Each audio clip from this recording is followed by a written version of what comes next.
desarrollando mes a mes un curso de apologética, de defensa de nuestra fe con argumentos. Y los últimos 2 retiros los he dedicado a la defensa de los principios morales, a la defensa de la ética cristiana, católica, centrándome sobre todo en los mandamientos. Por supuesto que la ética católica no se agota ni mucho menos en los mandamientos, pero creo que tal y como están las cosas hay que empezar por defender lo básico. Y hoy quisiera hablar de la justificación que tenemos nosotros para mantener, para defender el 5.º mandamiento: no matarás.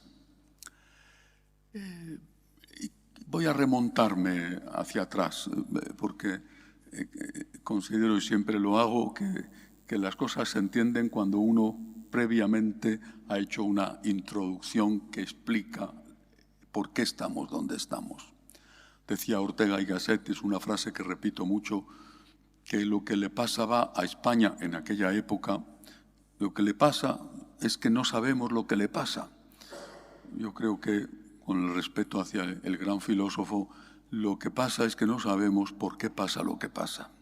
Y ahí me parece interesante saber siempre el por qué ocurre lo que está pasando. Mucho antes de Cristo, pero muchísimo antes de Cristo, digamos que en lo que sabemos porque está escrito, pero antes de la escritura seguro que también, pero no nos consta. Mucho antes de Cristo había unas nociones básicas de bien y de mal. Luego cada pueblo, cada cultura tendría su propia peculiaridad o mandamientos. Bueno, para un judío era un pecado horrible trabajar en sábado o comer cerdo, cosa que no era un pecado, evidentemente, para un romano, para un griego o para un persa, por ejemplo. No digamos una persona de una tribu en África o en América. Pero para todos había una base común. Esto se le llama la ley moral natural. Son unos principios muy elementales.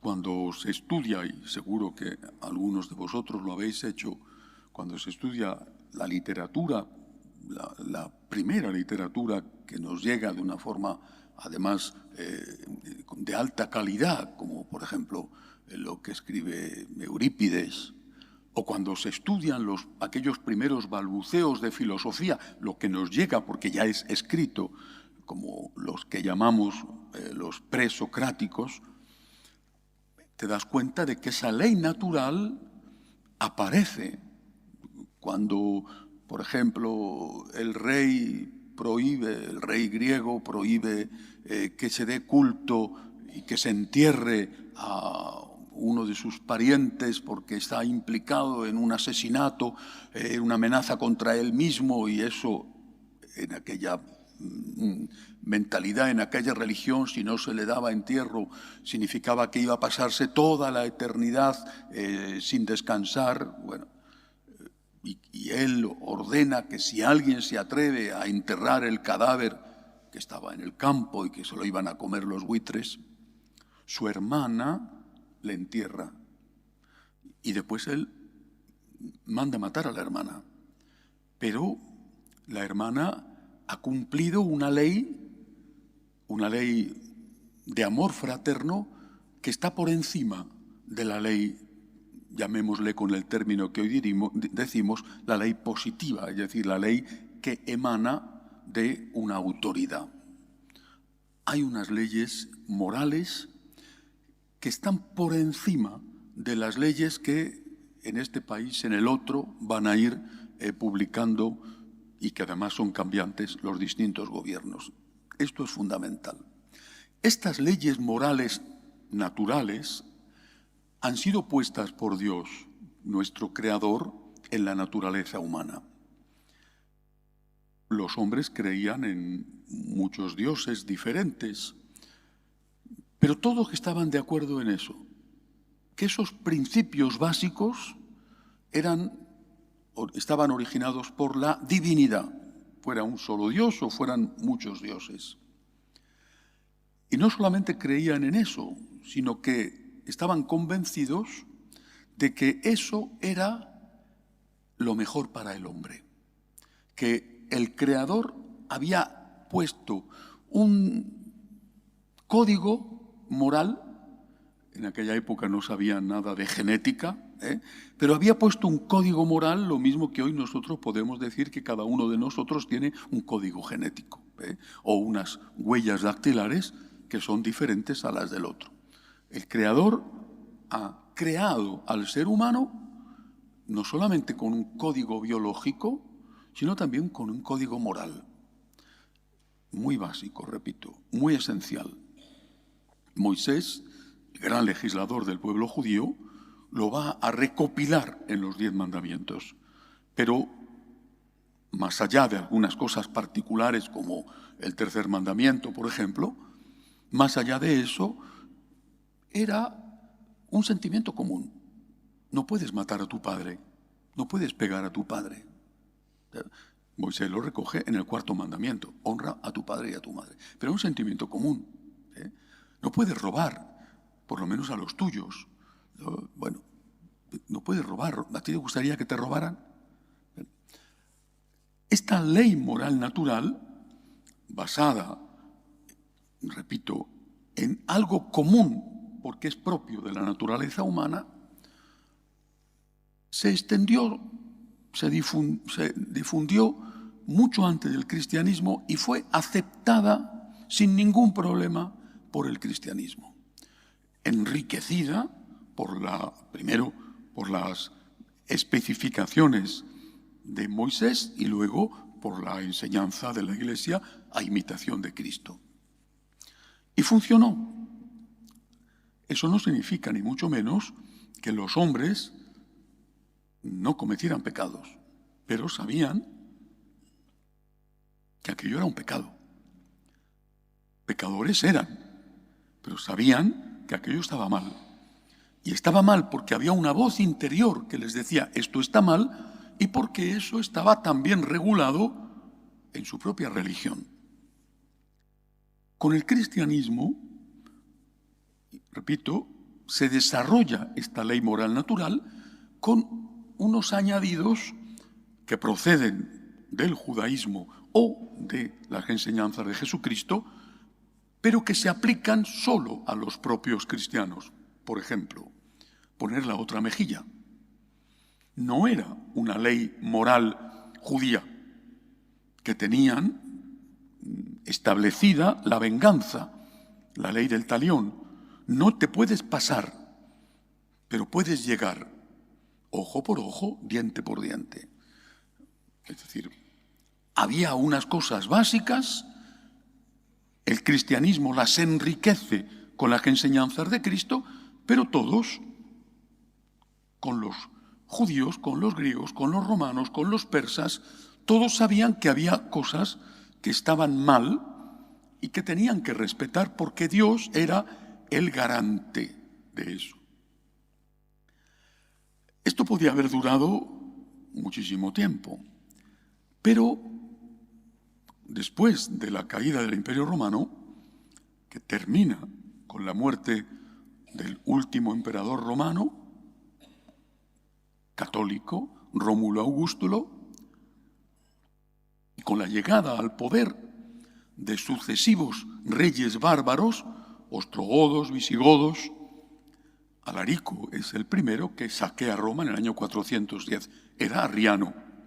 La Iglesia se encuentra de nuevo en una situación mejor que, por supuesto, en la época de Nerón, pero una situación de tener que defender su fe delante de los nuevos señores que o son paganos o son herejes arrianos que no creen en la divinidad de Cristo.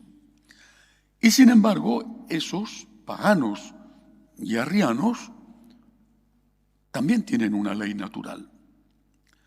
Cuando poco a poco la Iglesia no se rinde y empieza la conversión de esos paganos, por ejemplo, la conversión del rey franco Clodoveo, que es el primer rey de los pueblos bárbaros que se convierte. Él estaba casado con una mujer católica y a partir de esta conversión se convierte el pueblo franco, el primer pueblo católico. Había ya otro muchos siglos antes en Armenia. Empieza una etapa nueva que es lo que llamamos la época de la cristiandad. En España tenemos, lo sabéis por la historia de España, la lucha entre los arrianos y los católicos. Los arrianos eran los visigodos y habían conquistado la Hispania romana, pero aquí estaba la resistencia de los nativos hispano-romanos que eran católicos. Leovigildo manda matar a su hijo, San Hermenegildo, porque su hijo se ha hecho católico. Pero el hijo, hermano de San Hermenegildo Recaredo, comprende que no se puede seguir así y se bautiza. Y entonces aquella España visigoda empieza a ser católica. Y hasta ese momento la élite militar conquistadora había sido arriana. Pero aún así, todos tienen esos principios básicos comunes.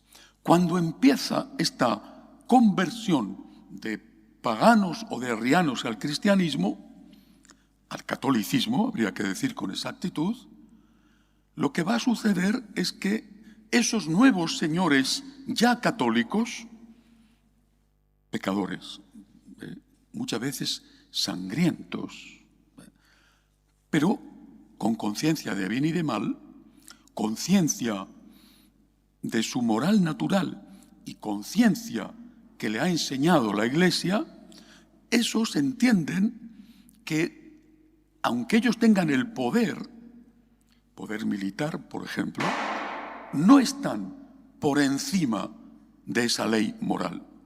No pueden estar por encima. Y esto, poco a poco, les incomoda muchísimo. Hay un momento en la historia de la Iglesia en el cual se produce un gran enfrentamiento entre el emperador alemán y el Papa de Roma.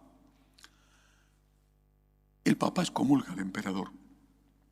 Y entonces los varones, los nobles alemanes, se rebelan contra el emperador, excomulgado. El Papa tiene el poder, que se llama el poder de las llaves. Excomulga al emperador y él corre el riesgo, ante la rebelión de los nobles, de ser derrocado del imperio. Y entonces el emperador acude delante del Papa a hacer penitencia. Se pone en el castillo donde el Papa se había refugiado en Italia, el castillo de la condesa Matilde de Canosa, se pone en pleno invierno y en la nieve descalzo, pidiendo perdón.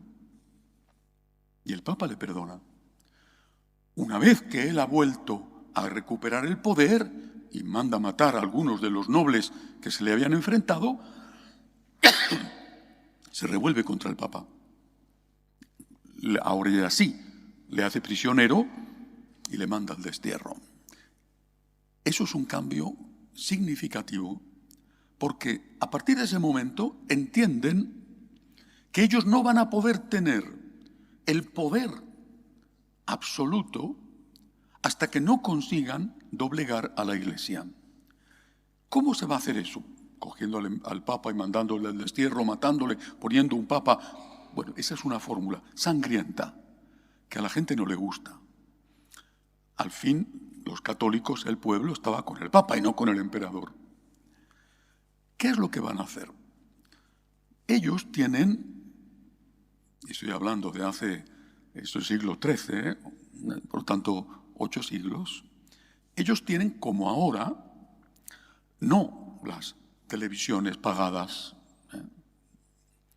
pero sí tienen su corte de pensadores, de filósofos. Y se pone en marcha un pensamiento, una filosofía, que se llama el nominalismo. Muy interesante.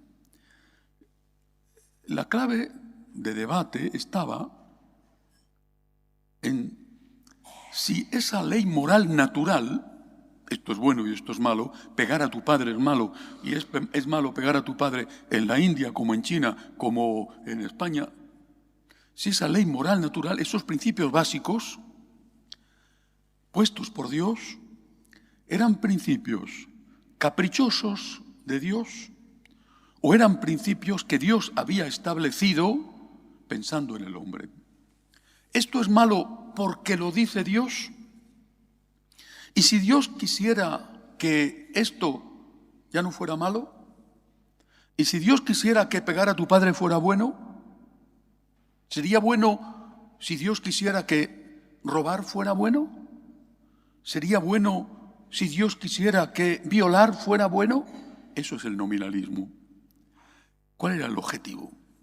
El objetivo era separar la ley moral, separarla de quien garantizaba la ley moral, que era la Iglesia. El nominalismo hace carrera, tiene éxito, e inmediatamente, sembrando la duda de si las cosas son buenas o malas en sí mismas, o si son buenas o malas en función del capricho de Dios, se da obviamente, fácilmente, el paso siguiente.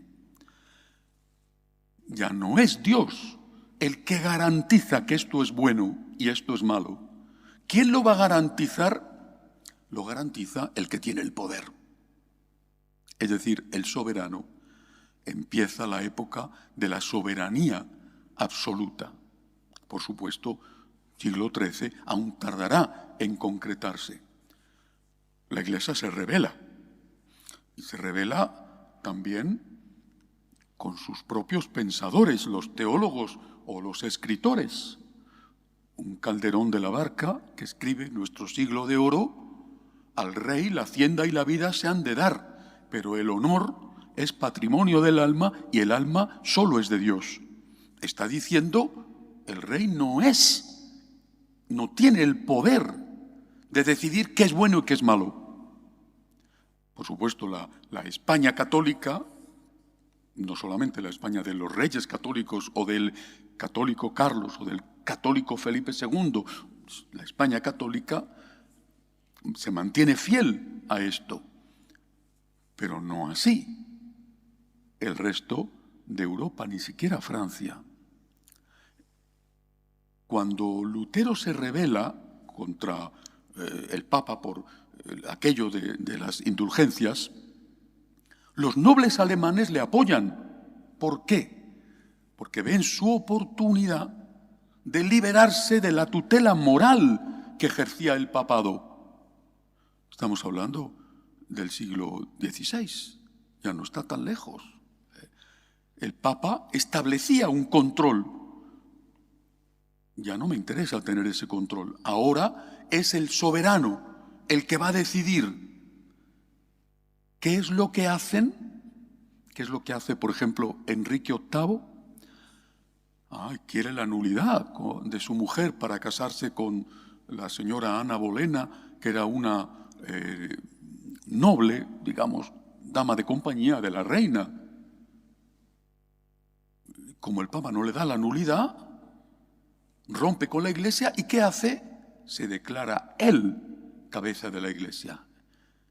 Ahora él, que es el rey de Inglaterra, no solamente es el rey de Inglaterra que va a mandar matar a Santo Tomás Moro o a San Juan Fisher, el obispo que se había negado a aceptar eso, sino que además, como cabeza de la Iglesia, es el que decide qué es bueno y qué es malo. Es el final, la cumbre del nominalismo. Ya no hay una ley moral natural. Aún esto continúa, por supuesto, un tiempo, pero ahora ya pasamos a la época de ¿cómo se llama? La ética positiva. No me gusta nada lo de positivo, porque parece bueno. Positiva significa ética promulgada o moral promulgada, la ley. Ya no se habla de si esto es bueno o si es malo. Se habla de si esto es legal o no, de si esto está permitido o no está permitido. ya no importa si es bueno o malo. Incluso te dicen que ese planteamiento de si es bueno o malo es un planteamiento ofensivo para la democracia, es antidemocrático. Porque en una democracia cada uno tiene derecho a decidir por sí mismo o en función de su religión qué es bueno y qué es malo. Nadie puede hablar de que esto es bueno o es malo, de que esto es pecado, porque es un lenguaje totalmente desfasado. Solo puedes decir, esto está prohibido, que no es lo mismo. Esto es ilegal. Desde aquel origen llegamos a lo que recientemente ha ocurrido. Francia acaba de declarar hace nada, y lo ha introducido en su Constitución, con una mayoría superabundante, en la cual votaron juntos los comunistas, los del partido gobernante del señor Macron, que nadie sabe de qué línea es más que de la suya, pero también la derecha de Le Pen. Y votaron que tenía que quedar en la Constitución francesa, de la Gran Francia, la patria de la Ilustración, de la igualdad, libertad y fraternidad, que tenía que quedar en la Constitución francesa el aborto como un derecho. Es un derecho. Y que los doctores, los médicos, no podían hacer objeción de conciencia, porque ¿cómo iban a hacer objeción de conciencia contra un derecho? Ya no era algo malo, ya no era algo malo pero despenalizado, ya no era algo que no era malo, no es malo, ahora es un derecho. ¿Y quién decide que es un derecho? El poder, un parlamento. Esto lo advirtió San Juan Pablo II cuando estuvo en Alemania y lo insistió una y otra vez Benedicto XVI, alemán, recordando que cuando un parlamento legisla en contra de esa ley moral natural, pueden llegar a producirse situaciones como las que se produjeron en el Parlamento alemán en Berlín cuando el Parlamento legisla la matanza de los judíos, que fue legal, inicua, espantosa, pero fue legal. El Parlamento aprueba la matanza de los judíos. Murieron en la Shoah, difícil de precisar, pero se habla de 6 millones. ¿Cuántos niños están muriendo por el aborto cada año en el mundo? ¿Cuántos? El aborto real de la clínica, el aborto real, aunque no se vea, de la píldora abortiva, que es imposible de contar. ¿Cuántos? Y ahora no solamente es legal, sino que es un derecho. El día 11, día 14, 11 o 14, no recuerdo bien, se va a votar en el Parlamento Europeo que se apruebe el aborto como un derecho humano para todas las naciones de Europa.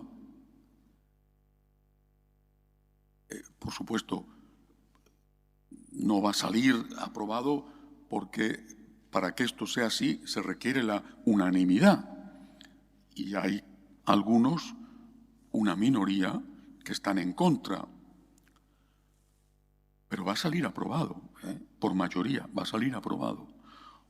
Aunque saliera aprobado por unanimidad, que no va a ocurrir, no tiene valor de ley, pero sí tiene un valor ejemplarizante poderoso, incluso aunque no salga aprobado por unanimidad. Hablamos del aborto, estoy hablando del 5.º mandamiento, de no matarás. Y hay que empezar por esto, porque es la mayor fuente de asesinatos, no ya de muertes. los datos del 2023 dicen que en la humanidad, en toda la humanidad, ocurrieron 170, me parece que fueron 173 millones de muertes en el 2023, de los cuales más de 70, más del 50% fueron fruto del aborto.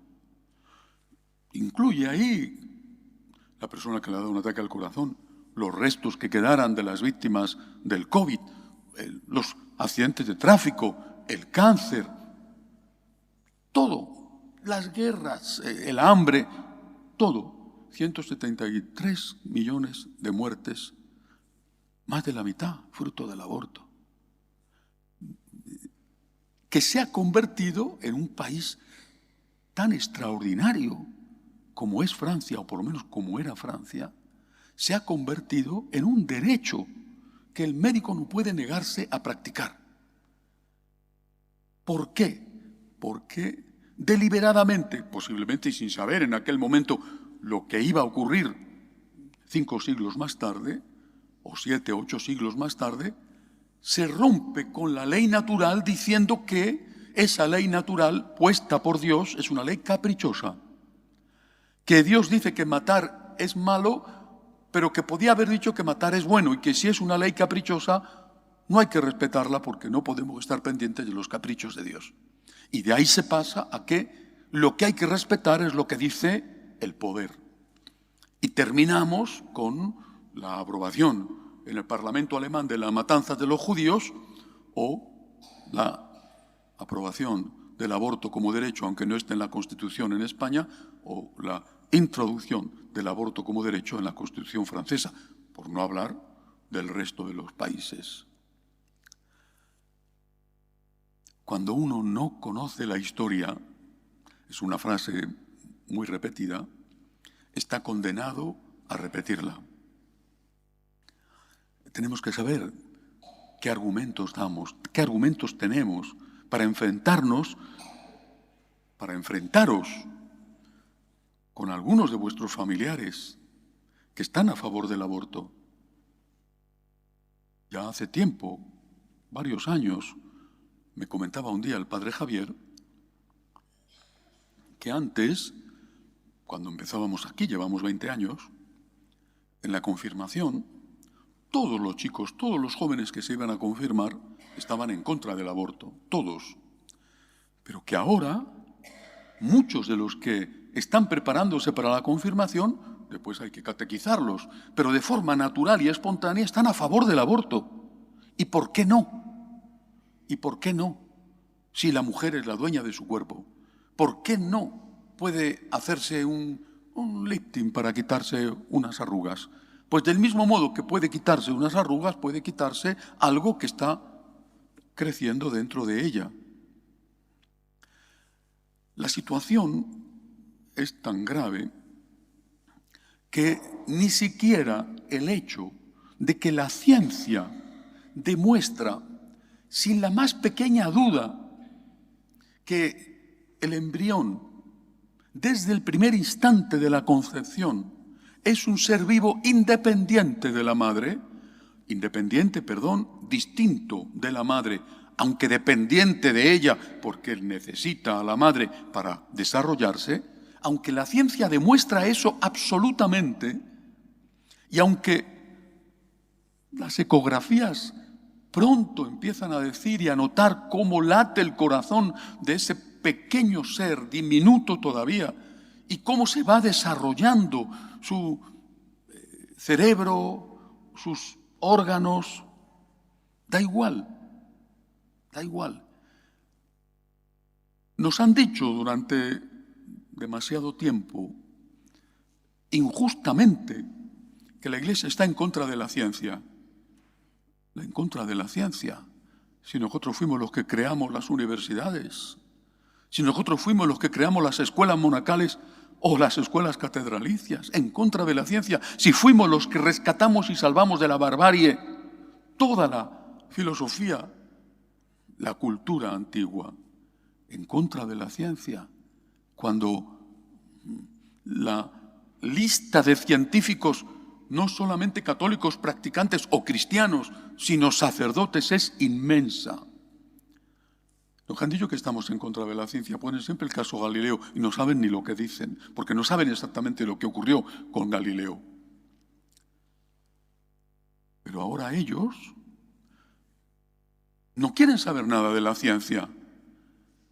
Tú le puedes decir a un joven o a una señora que va a la clínica a matar a su bebé, le puedes decir, la ciencia dice que es una vida distinta de la tuya, que no eres la dueña de la vida, está dentro de ti, como tú un día estuviste dentro de tu mamá, pero no eres la dueña. Imagínate que tienes un apartamento alquilado.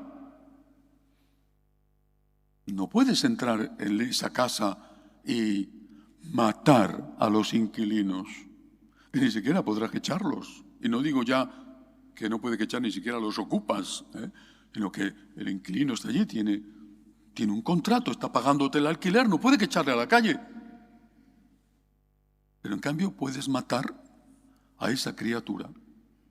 Aunque la ciencia diga que es un ser humano distinto y que es un ser humano inocente. Tan inocente que no tiene nada que ver con la forma en que ha sido concebido.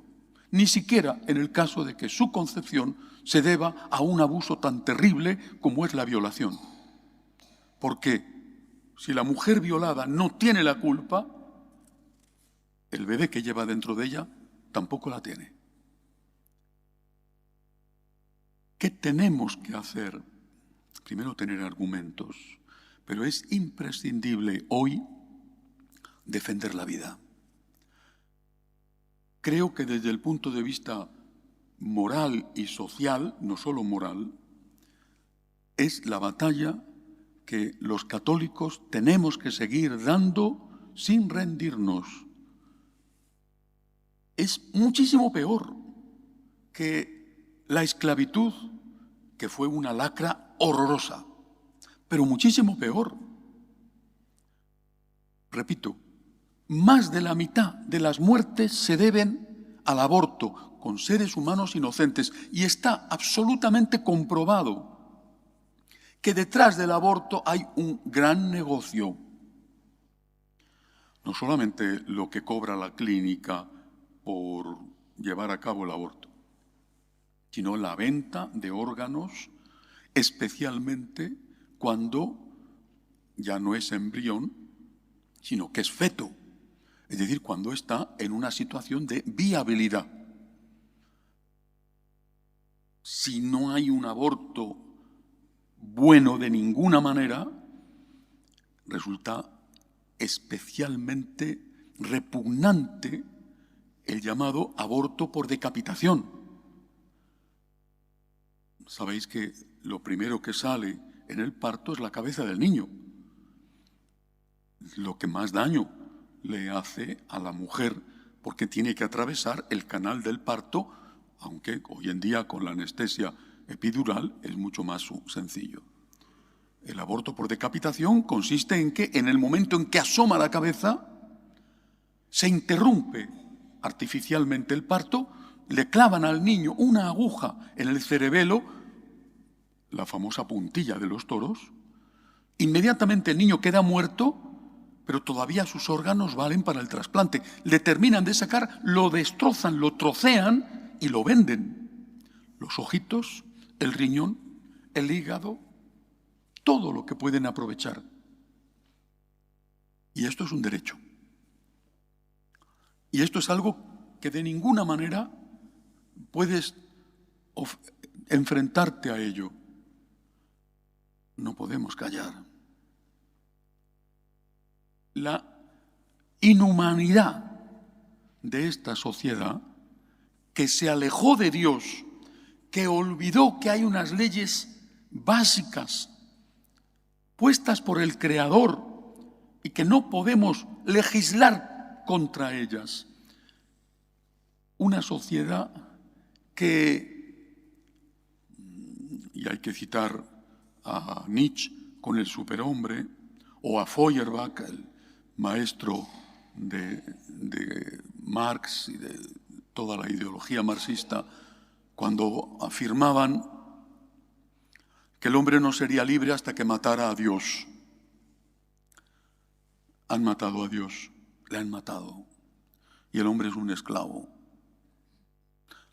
Hay más consumo de pornografía que nunca, hay más abusos de menores que nunca. Han existido siempre, claro, pero no a este nivel. Y es que ahora nos enteramos. Mentira, mentira. Nos enteramos, pero es porque existen y existen mucho, a pesar de todo, a pesar de la policía y a pesar de todo. Esta semana, una adolescente violada por 3 jóvenes en una ciudad de España. Una manada más. Este mundo sin Dios, que mató a Dios para ser libre, se ha convertido en un mundo inhumano, donde el lugar más peligroso para el ser humano es el vientre de su madre, porque es el sitio donde más seres humanos mueren, en el vientre de su madre, y además considerado un derecho. No podemos ceder, no podemos callar ante esto, no podemos. Pero hay que hacerlo con argumentos. Te dicen, no saben lo que dicen, lo han oído en la televisión, alguna famosilla, bueno. Dicen, usted está en contra del aborto porque usted es católico, pero yo no lo soy, y por eso estoy a favor del aborto. Efectivamente, es un honor para mí decir que estoy en contra del aborto porque es católico. Porque soy católico, claro que sí. Soy católico y estoy en contra del aborto. Pero antes de ser católico, antes de que me bautizaran, ya era un ser humano. Estoy en contra del aborto porque soy un ser humano. Estoy en contra del aborto porque no se puede matar a un inocente. Y esto viene apoyado y sostenido por mi fe, gracias a Dios, de la cual me siento muy orgulloso. Y viene apoyado y sostenido por la ciencia, lo cual me confirma en que mi fe no está en contra de la ciencia. Pero es que esto viene sostenido por la evidencia de que el aborto está acabando con vidas inocentes y haciendo de ello un negocio cruelísimo. Estoy en contra del aborto no porque soy católico, sino porque soy un ser humano. Y estoy en contra del racismo porque soy un ser humano. También soy católico que me dice que el racismo es malo y que la xenofobia es mala. Y estoy en contra de la esclavitud porque soy un ser humano y también mi religión me dice que la esclavitud es mala. Yo no te digo a ti que no eres católico que tienes que ir a misa el domingo. No te digo a ti que no eres católico que los viernes de Cuaresma no puedes comer carne. Eso me lo da mi religión. Pero matar a un inocente lo considero algo inhumano, no porque sea católico, sino porque es algo que una ley escrita en mi interior, y si tú no quieres creer que la ha puesto Dios, no lo creas, pero que está escrita en el interior de que no se puede matar a un inocente, esa ley me dice que eso es inhumano. Aborto. El 5.º mandamiento no solo hace referencia al aborto, aunque es la gran tragedia de nuestra época. Después del aborto, inevitablemente, una consecuencia viene la eutanasia. Ya está aprobada, por ejemplo, la eutanasia de niños. En Holanda está aprobada la eutanasia por motivos económicos en Canadá, porque se considera que hay un motivo suficiente para pedir la eutanasia si uno no tiene calidad de vida. Tú consideras que no tienes calidad de vida porque tienes una enfermedad, porque tu economía no te permite vivir con unos lujos que quizá tenías antes por lo que sea, porque ahora con tu pensión no llegas o porque has tenido un quebranto económico. No tienes calidad de vida porque eres anciano. No, pero estás bien, no estás mal, no te duele nada. Pero eres anciano, no tienes calidad de vida. Entonces puedes pedir la eutanasia. No hace mucho, hace un mes, 2 como mucho, el que había sido, no sé si primer ministro en Bélgica de la democracia cristiana, junto con su esposa, ya tenían una cierta edad, fueron a Suiza que les hicieran la eutanasia. No estaban mal, simplemente eran mayores y tenían los achaques propios de personas mayores. Nadie lo vio como una cosa escandalosa, porque en Bélgica está aprobada la eutanasia. Quizá no todavía como en Canadá, por motivos económicos o por capricho y voluntad. Para eso te vas a una clínica suiza, tienes dinero, pagas. Si estás en Canadá y tienes una depresión y solicitas al sistema público de salud que te dé cita a un psicólogo para tratarte la depresión, una depresión por lo que sea, porque eres depresivo o porque tienes un postpartum difícil o porque te ha dejado tu mujer o te ha dejado tu marido. Si tienes una depresión y solicitas una cita con un psicólogo, van a tardar meses en darte una cita, salvo, lógicamente, que tienes dinero y vas a una clínica privada. Lo solicitas por el sistema público de salud, tardan meses. No hay psicólogos bastantes y tardan meses. No digamos ya un psiquiatra, un psicólogo, para ayudarte a salir de la depresión, que es terrible la depresión.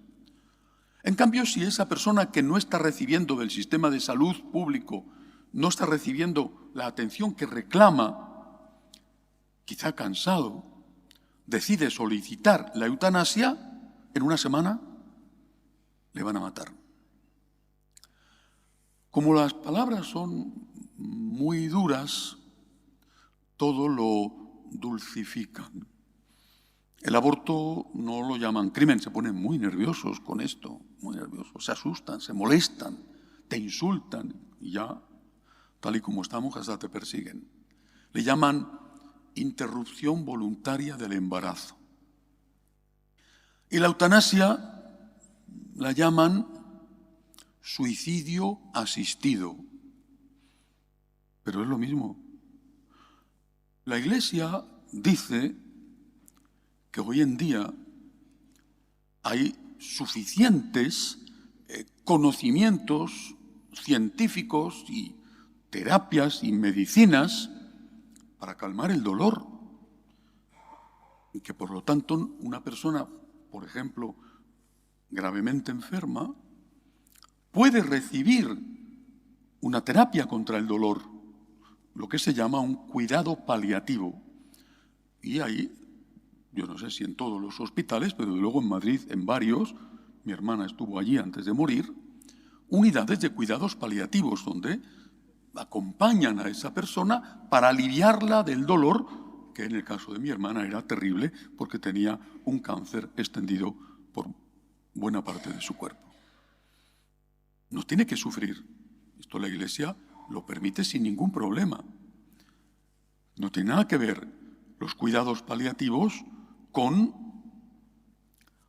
el suicidio asistido. Es otra cosa. Eso va directamente dirigido a matar a la persona.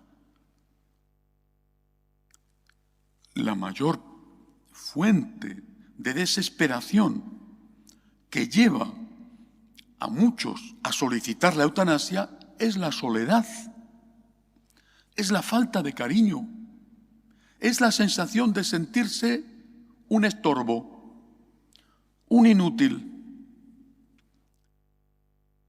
Y sin querer o queriendo, te lo hacen sentir. Fíjate, mamá o papá, lo costoso que es tener una señora en casa que te atienda, o el sacrificio que hacemos teniendo que estar contigo, cuando necesitaríamos, incluso por el bien de nuestro matrimonio, salir más, tener más vacaciones, o lo costoso que es pagar una residencia. Mamá, papá, Eres una egoísta. Eres una egoísta. Te estás comiendo lo que has dejado ahorrado, cuando con eso tu nieto quizá podría ir a hacer un curso a no sé dónde para aprender mejor inglés, o un máster. Eres una egoísta. Esto es real. Esta presión existe. Y se encarrila a esa persona para que por amor decida: no quiero ser más una molestia para vosotros, entre otras cosas porque se la ha dejado sola o porque se la ha machacado deliberadamente para que se dé cuenta del daño que está haciendo con su vida. Al final esa persona dice: ¿dónde tengo que firmar? Estoy solo, estoy sola, no me quiere nadie.